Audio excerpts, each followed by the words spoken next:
Hello Virgo, welcome to the Plaid Sheep Oracle. For this round of readings, I've been pulling a card from the Mystical Shaman's Oracle as inspiration and focus for the reading. You have a repeat. This has come out already, although it has a different flavor today. This hummingbird. And in the previous reading, the hummingbird was coming out as sort of frozen, right? Like a sculpture. But here, the hummingbird is meant to be inspirational. And my dear Virgo, I think you need it. The beginning underlying is one of my favorite cards from this Materia Prima deck. This Florine tiger. I love him a lot. Very fiery, this card. And there's this underlying fire in your reading. And there's also this offer, which I think is the hummingbird's offer to you, Virgo, of inspiration and perhaps a different perspective. But you, Virgo, are not, right? You're looking the other way. You are not seeing this offer that's behind you. You are in your head, right? There's that sword there. You're distracted, preoccupied in your head. And what you're looking toward is both this, right? There's this bat carrying the Materia Prima banner, and then this neon snake woman.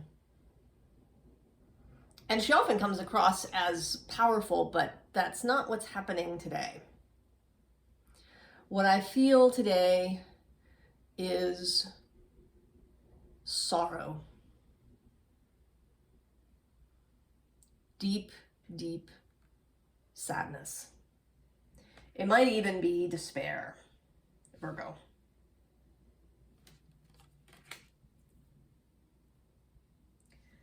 And skipping for a moment over the underlying, I think that this despair is not specific.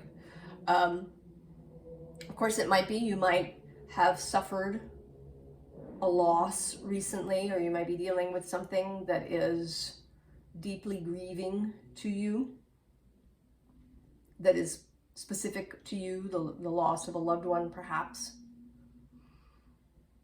But with this wheel of life and with the bat and the snakes, and then this star, which today also is looking to me very sad, right? Like she's sitting in the water weeping.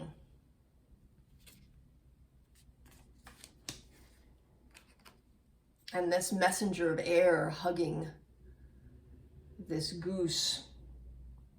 I think this is a deep sadness for the world.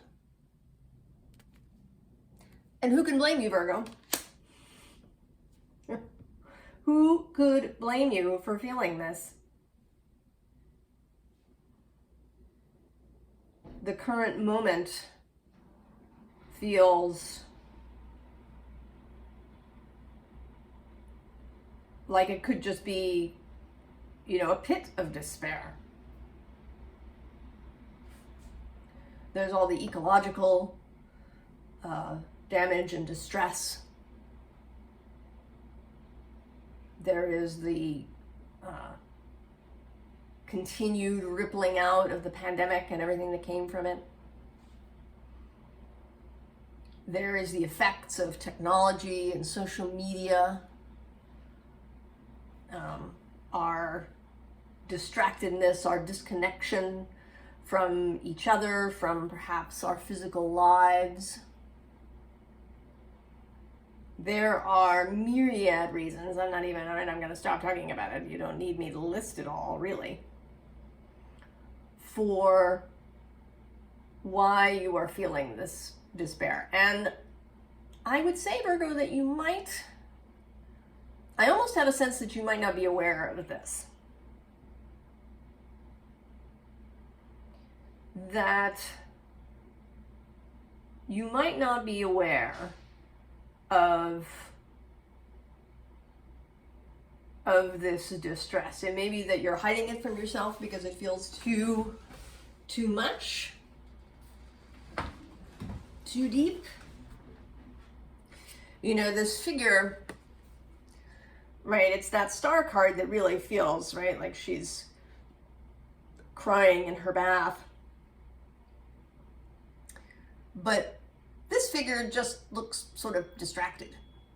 And maybe that is what you're experiencing, Virgo, is an inability to concentrate and focus,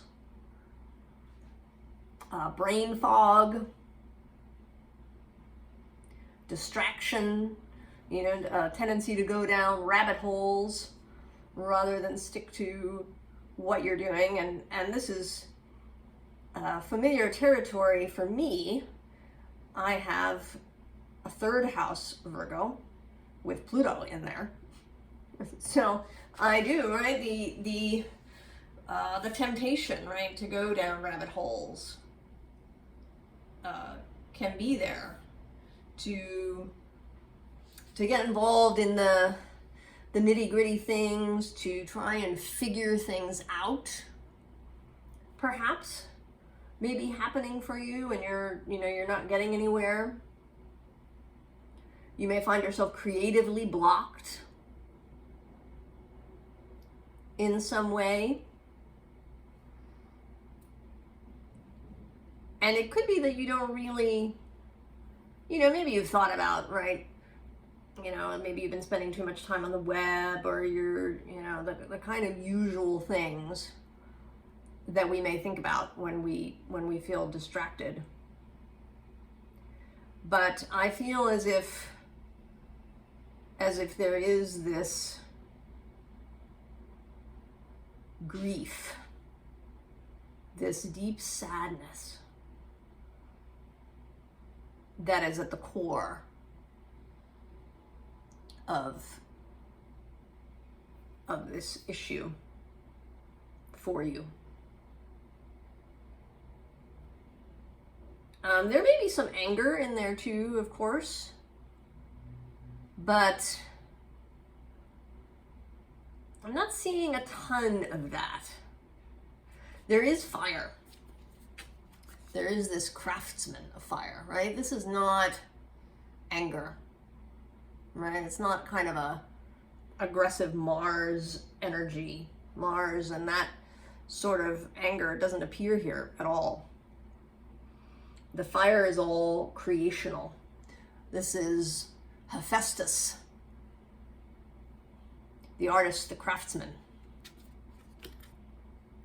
And this is spirit, the universe, nature herself. In the background.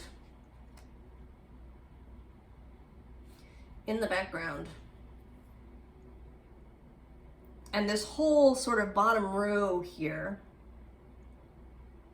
is what is happening outside of you. And I would say what is happening largely in spirit, but also perhaps in the three-dimensional world as well, that is unseen. First, there is this Hierophant, and he always makes me think of that Emerald Tablet phrase, as above, so below, as within, so without.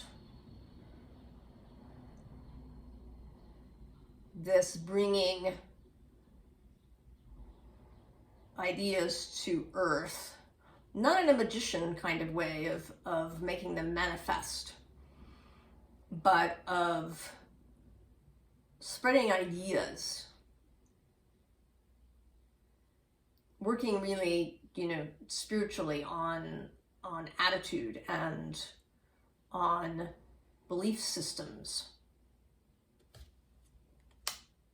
But he is accompanied by this King of Pentacles, who is absolutely, right, stuff in the 3D.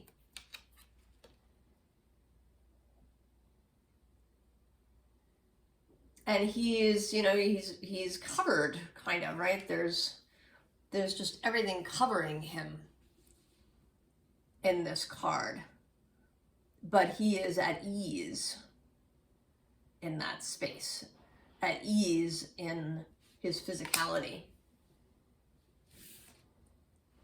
And then there's this Two of Pentacles, which today really feels like stuff in progress, right?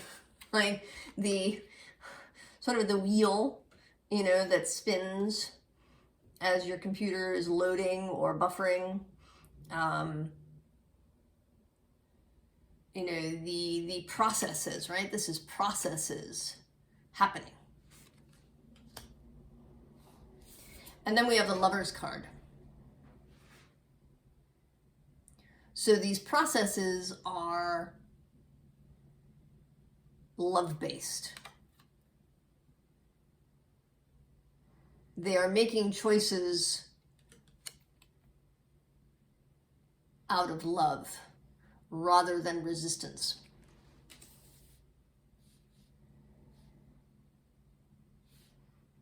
And I think that although it can certainly seem to us that the earth, right, might be angry, enraged because of all that we have done. But I don't know, I don't think that it works that way.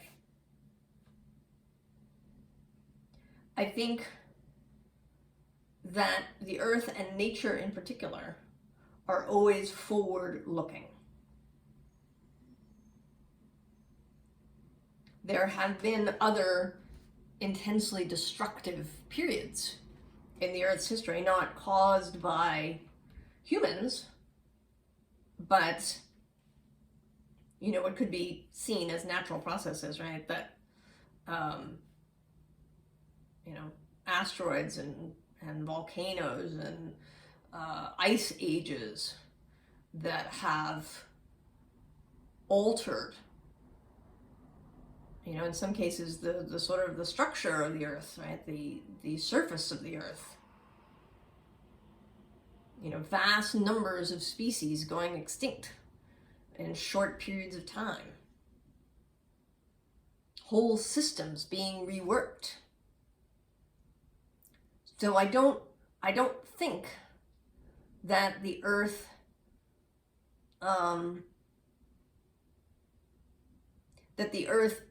expends energy in rage or blame or recrimination or, you know, anything of that sort. I think that the earth is forever in a creational mode. Certainly individual species, individual animals and plants and other beings die, are lost. But the spirit of the earth, right, its central self, seems very creational to me. And I think that is an aspect of Virgo. Right? Not just, you know, tending the fire, but also, you know, changing the fire when that is necessary. Virgo is a mutable sign. You are not intended to be frozen in space, right? But to rethink, to re-envision, recreate.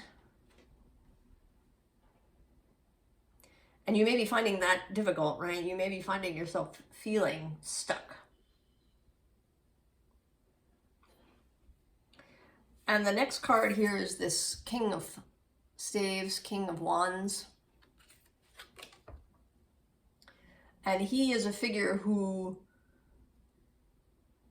you know, he knows what he wants. He knows when it's time to act and when not.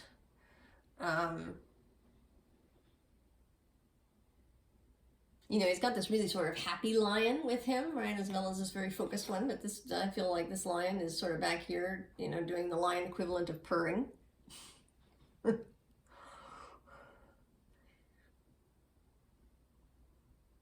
You know, I feel like he's a representative of creation. And again, this 3 of sacred circles is a repetition of this idea that stuff is going on. Things are happening. In this little hut, there's things going on. And the Hierophant repeats. And in this case, in the form of a Pythia, a Sibyl, a seer, a priestess. Right, very Virgo, the Vestal priestesses tending the fire.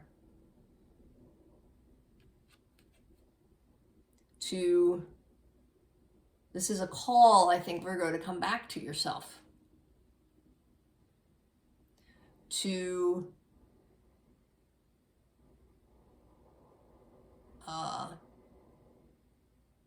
come back to that creational, creative, mutable space. And then, right, to go, this 3 of Wands. Right, this group of people packed up, ready to go. They may not know their final destination. I think they don't, actually, right? They're going to get in their boat and see what happens as they go. Right? They might run into interesting things as they go. Maybe, you know, they'll pause along the river. That it's not about a specific destination. And the underlying to these cards is this 4 of Cups. So again, I feel, right, you're not seeing what is on offer because of this sadness, possibly this despair, this cynicism, maybe, that I think is born in part out of thinking too logically. Sort of too much in the 3D. You know, in my cosmology, anything is possible. I mean, we do have rules here on Earth, right? We created a space that has rules so that we could exist in a 3-dimensional way. But these are, right, they're rules, they're guidelines. They are not cast iron etched in stone. Great transformation can happen. Things can shift in ways that defy logic and defy physics. More is possible than our materialist view allows for. In many different ways. I mean, there's the subject of timelines and dimensions and shifting, and right, there's all kinds of things.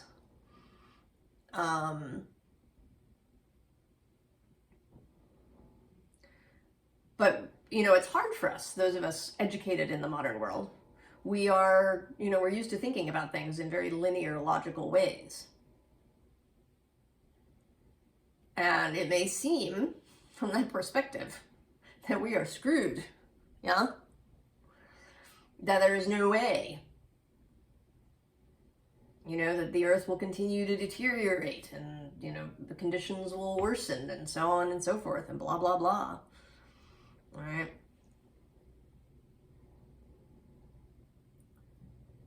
But I think you are being asked Virgo, to step away from that. And there's two sets of advice cards. The first is from this Vera Sibilla deck that I got as I was traveling in Italy recently. It's like a Lenormand deck. And the underlying is this dispiacere, despair. And I think the first thing is that you may have to acknowledge this to yourself or see, right, is it true for you? Do you, in fact, perhaps think that there's no way out? That, in fact, circumstances are just going to get worse and worse? You know, and that while it might not, you know, collapse completely in your lifetime, that, right, it's all just going to go to heck in a handbasket eventually. In the not too distant future, that your children or your grandchildren will, you know, sort of see the end. Is that perhaps an underlying belief for you? That maybe you hadn't examined or seen?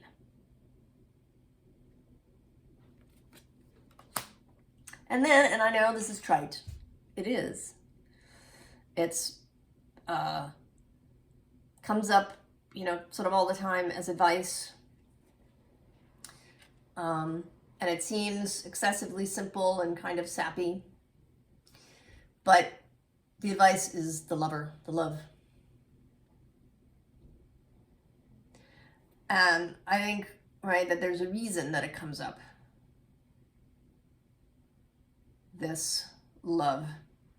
And it kind of makes me think, if you've seen the Lord of the Rings movies, there's a moment when Gandalf is sort of in a sad or despairing place where he is thinking about Frodo and that he's sent Frodo to his death. And what's happening? And Aragorn asks him, "What does your heart tell you?" And Gandalf's reply is, "Yes, Frodo is alive." So this questioning of what the heart really says, and I think that we turn away from it maybe because it seems sappy or like wishful thinking. You know, your heart may be sitting there saying, it could be so much better, it's possible we can do it. The earth is, you know, working on stuff behind the scenes where it can't be seen. Life continues, life finds a way.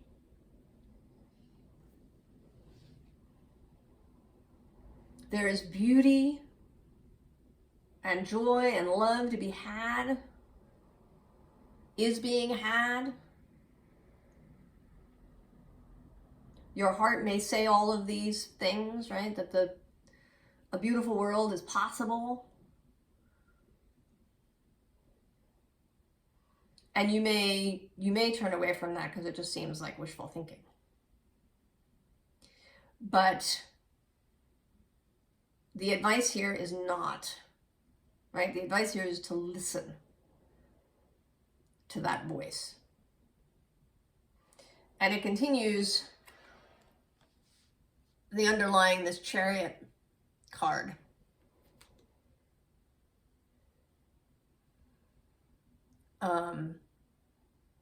This is sort of, right, it's kind of a sweet chariot, right? Those two horses, rather than pulling in opposite directions, are touching foreheads. And there's this, right, these stars in the background and moons.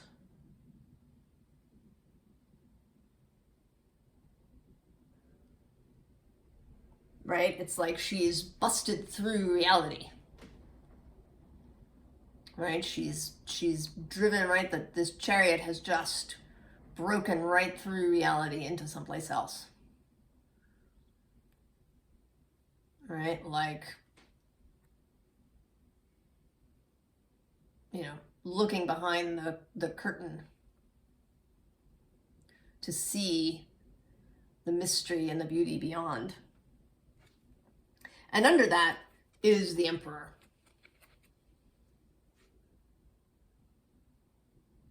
Right? This Emperor energy of the cosmos, of, you know, the exultant, again, fire, Aries energy that is the heart of creation.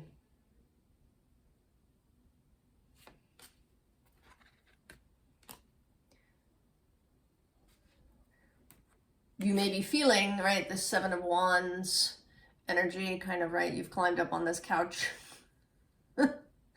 away from these other wands that may feel threatening.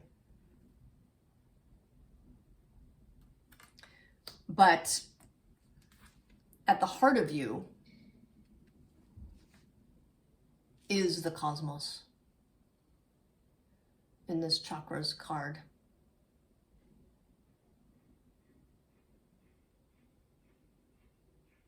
In the heart of each of us.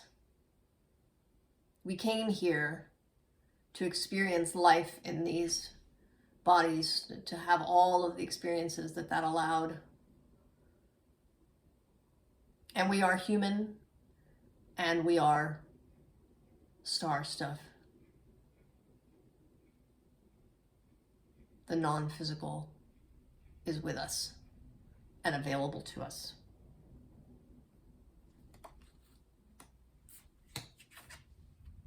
So come home. Come home to that understanding. That even though things may appear bleak, that what we see on a daily basis is only the tiniest fraction of what is real or what is possible. And it may be something that you have to do, right, sort of daily as you get caught up in something, to pull yourself back as a discipline and remind yourself of this whole other reality, right? We can get, right, I think this can happen with Virgo, right? We get caught up in that daily stuff. You know, in routine and right, and you know, we had to get up and make breakfast and you know, do the laundry and all of these things and it can become our whole world, right? It can become our whole world, this daily thing. But you're being asked to take off.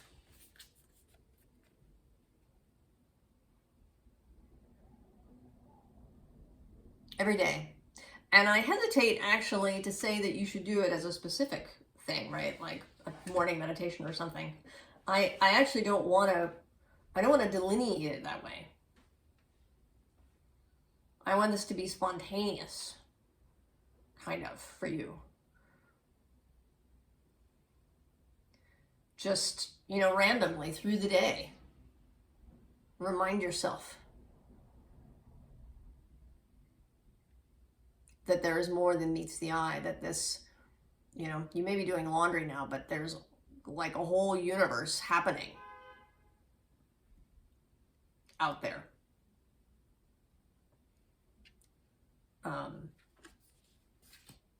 Release the logic. You know, we are, right, Virgo is ruled by Mercury, and in our modern age, Mercury, right, has taken on a very linear arrangement, right? He is, you know, computers and numbers and the written word. But Mercury is much more subtle than that, right? He's the psychopomp. He's the person who can cross over into the underworld and back.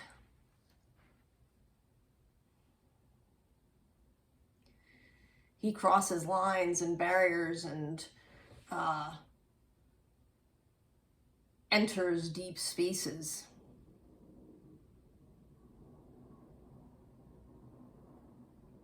So I want to say that you should let the logic go, let details fall away sometimes. Think of yourself not, you know, in this kind of spreadsheet loving, stereotypical Virgo way. Remember your mutability. Remember your deep connection to the earth. Remember that Mercury is a psychopomp and a mystery. Remember your subtlety.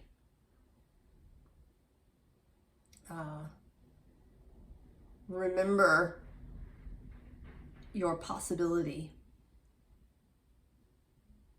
And listen to your heart. Even if it seems to be wishful thinking. Listen to your heart, dear Virgo. I wish you all the very best. And I hope that you feel better, that you find your focus, your way back to yourself, your whole self. I will see you next time. So long, Virgo.